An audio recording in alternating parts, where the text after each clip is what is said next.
Our first guest tonight voted in favor of the Ryan Murray budget compromise in the House. He says without agreement, we would face another government shutdown. He also stresses the deal eases the burden caused by the sequester. Joining us now, Congressman Scott Rigell, member of the Budget Committee as well as Armed Services Committee.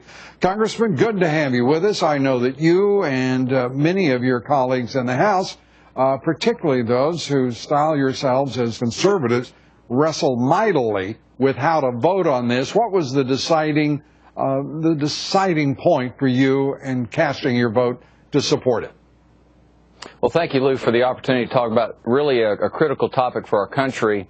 The alternatives before us were this. If I voted no, we would have had continuing resolutions where we fund things that didn't need to be funded and we weren't funding things that should be funded.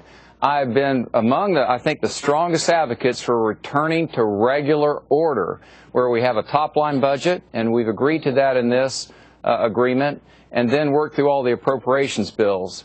And I told my colleagues, go ahead. Mm-hmm. And if the Senate approves, and it is almost a certainty that they will tomorrow approve it and move it on, regular order will be restored. We're talking about $85 billion, against a budget in excess of $3.3 trillion that doesn't amount.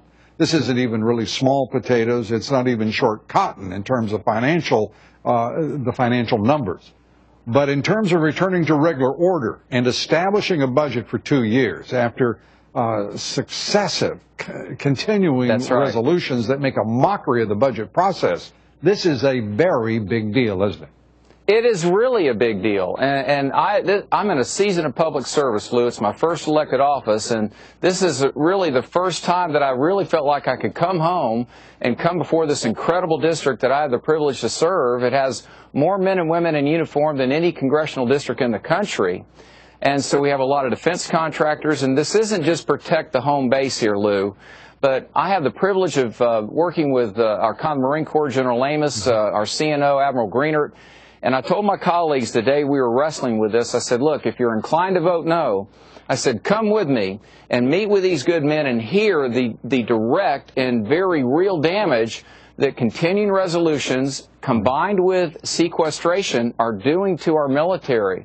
And as a fiscal conservative, I said, let's get back on regular order here and get on to mandatory spending, because that's the principal driver of our fiscal situation. And what is your reaction, Congressman, and your thoughts and concerns about the cut in cost of living benefits for retired military persons under the age of 62?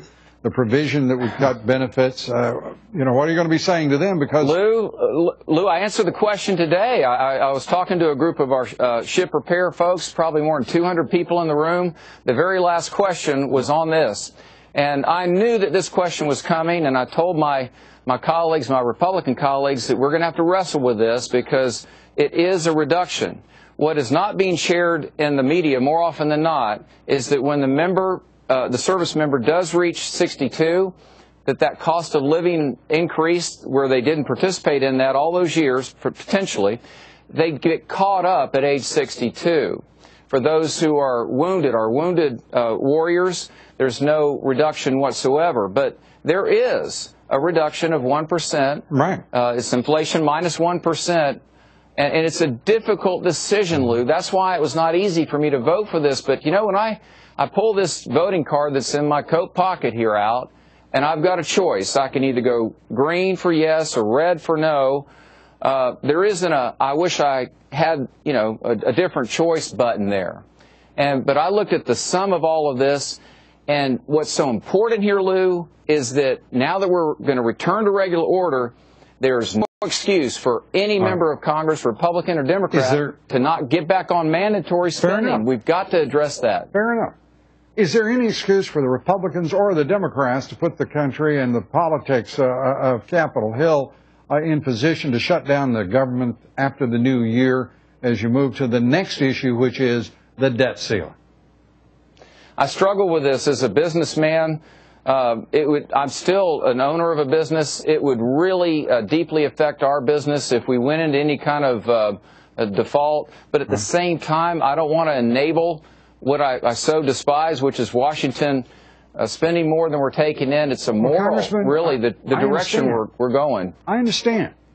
But people are just outright sick of seeing the Republican Party, and in each case it has been the Republican Party that's had the choice to make here, shutting down the government. Now, you guys have shown such great judgment, I think a level, good-headed, common sense in dealing with what is, as I said, symbolic numbers, but a very important return to regular order. Surely you're not telling me that the Republican leadership would throw that all away on the debt ceiling. Why not go to the polls with your arguments and stop this nonsense? Here we go, Lou. You're right on track. And I think every candidate, whether they're an incumbent or a new candidate, needs to be asked this question by voters, and that is, what specifically do you propose to get mandatory spending? Don't let those candidates get away from that difficult question that's got to be answered. That question can't be posed, though, Congressman, until next November. I'm asking you right now. Is your leadership committed to avoiding a shutdown of the government again? Yes, they are. But what we need to do, well, right. I'm going to take what I can, then we're in the time we're allotted, Congressman. I understand.